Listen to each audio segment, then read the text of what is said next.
অন্তত ফ্যামিলি বিরুদ্ধে কেউ বিয়ে করবেন না। প্রেম ভালোবাসা এগুলো কিছুই না, শুধু হচ্ছে দেহের প্রতি এরা লালসা, আর কিছুই না। প্রেম ভালোবাসা কিছু না। একটা বিবাহিত মেয়ের কাছে ছেলেরা শুধুমাত্র তার দেহের জন্য আসে, প্রেমের ভালোবাসার জন্য আসে না। গত 15 দিন আমরা একসাথে ছিলাম।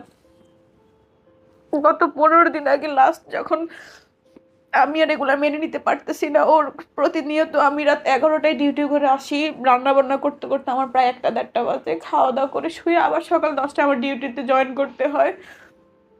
যখন দেখি সারাদিন পরিশ্রম করার পর ক্লান্ত শরীরটা আমি যখন খাটে লাগাই, আমার আর চেঞ্জ থাকে না।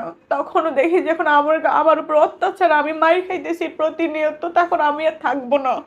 আমি ভালোবাসা আমার আর দরকার না। আমি খুবই স্ট্রং হয়ে গেলাম, মানে খুবই স্ট্রংলি তার ওয়াইফকে ফোন দিলাম যে আপনার হাজবেন্ডকে আপনি নিয়ে যান, আমি ওর সাথে থাকতে চাই না। তার ওয়াইফ আমাকে একটাই কথা বললো, ও কি তোমার সাথে থাকে? আমি হ্যাঁ, ও তো আমার সাথে থাকতেছে এত বছর।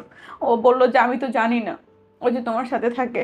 আমি বলি, সে তো আমার, তার এত বছর সবাইকে, তার ওয়াইফকে জানিয়ে আসলো সে আমাকে চিনে না, আমার সাথে তার কোনো সম্পর্ক নাই, আমার সাথে সে থাকে না, কিন্তু প্রতিনিয়ত আমার সাথে থাকতেছে। তার 3টা বাচ্চা আমার গর্ভে আসছে, সে 3টা বাচ্চা অ্যাবর্শন করাইছে, এগুলো তার ফ্যামিলি কেউ জানে না। তোকে রাস্তায় ফেলে দিল এক মোমেন্টে। এক মোমেন্টে ফেলে দিল। ও মাই গড। আমি তার ওয়াইফকে ফোন দিয়ে এগুলো মানে বলার পরে তার ওয়াইফে তারে ফোন দিছে যে তুমি আমাদের সাথে কেন মিথ্যা কথা বলবা, কেন মিথ্যা কথা বললা। সে শুধুমাত্র আমার হাত থেকে নাকি তার ওয়াইফের হাত থেকে, জানি না কার হাত থেকে বাঁচার জন্য সে সবাইকে বলছে সে বাহিরে চলে গেছে, সে বিদেশ চলে গেছে। আমি হচ্ছে গত অক্টোবরের 27 তারিখে ঢাকায় আসি, সেপ্টেম্বরের 27 তারিখে ঢাকায় আসি। আমার যেহেতু চাকরি চলে গেছে, আমার নতুন করে আমি ওই কোম্পানিতে আবার জয়েন দিব, ওনাদেরকে রিকোয়েস্ট করে আমাকে আবার নেওয়া হয়েছে। তো হচ্ছে আমি সেপ্টেম্বরের 27 তারিখে ঢাকায় আসি, একটা মেয়ের সাথে উঠি আর কি, আমার কলিগের সাথে। সে হচ্ছে 29 তারিখে সে আমাকে খুঁজে বের করে। আমি বলছি তুমি না সবাইকে জানাইছো তো তুমি বিদেশ, সবাইকে জানাইছে সে বিদেশ, কিন্তু সে দেশে বাংলাদেশে।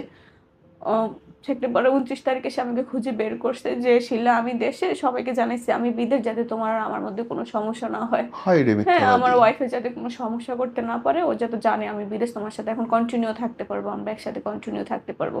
এত বছর ছিল, 2 দিন আসতো 3 দিন আসতো না, এভাবে থাকতো। ও মাই গড। কন্টিনিউ থাকার জন্য সে সবাইকে বলে দিছে সে বিদেশ চলে গেছে। যেহেতু সেপ্টেম্বরে হচ্ছে আপনার 29 তারিখে সে আমাকে খুঁজে বের করে, অক্টোবর 1 তারিখে আমার নতুন চাকরির জয়েন। সে 30 তারিখে একটা বাসা ঠিক করে আমরা ওই বাসায় উঠি। তখন তো আমি তার ওয়াইফকে ফোন দিয়ে সব বলে দিলাম যে ও তো আমার সাথে থাকতেছে এরকম এরকম। তার ওয়াইফও বললো তো আমি তো জানি সে বিদেশ। আমাকে না, সে বাংলাদেশে, এবং কি সে আমাকে খুব নির্যাতন করছে এখানে, আমার সাথে খুব জুলুম করছে, আমাকে খুব অত্যাচার করছে। আমি এটা থেকে বাঁচতে চাই, আমি ওর মতো সাজন আমার দরকার নেই। ওরে কি করতে পারবেন করেন, নয়তো ওরে আপনি নিয়ে যান, আমার ওর দরকার নাই ওরে। পরে ও আমাকে ফোন দিয়ে থ্রেট দিল, আমার তুমি যদি তোমার কারণে আমার সংসার ভাঙে, আমার ছেলে মেয়ে যদি, ছেলে মেয়েকে রেখে আমার বউ চলে যায়, তাহলে তোমাকে আমি মেরে ফেলবো, এত সবকে মেরে সোজা না। ফেলবে।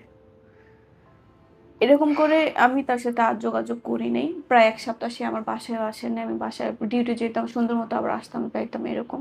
হঠাৎ করে একদিন সে বাসায় চলে আসে। আমি নিচে দারোয়ানকে বলে দিছি যে আঙ্কেল ও যদি আসে ওকে উঠাবেন না বা ওকে অনুমতি দিবেন না বাসায় আসার জন্য, কারণ এবার আসলে সে যে কোনো একটা ক্ষতি করতে পারে আমার। যেহেতু আমি তার ওয়াইফকে সবাইকে জানিয়ে দিছি।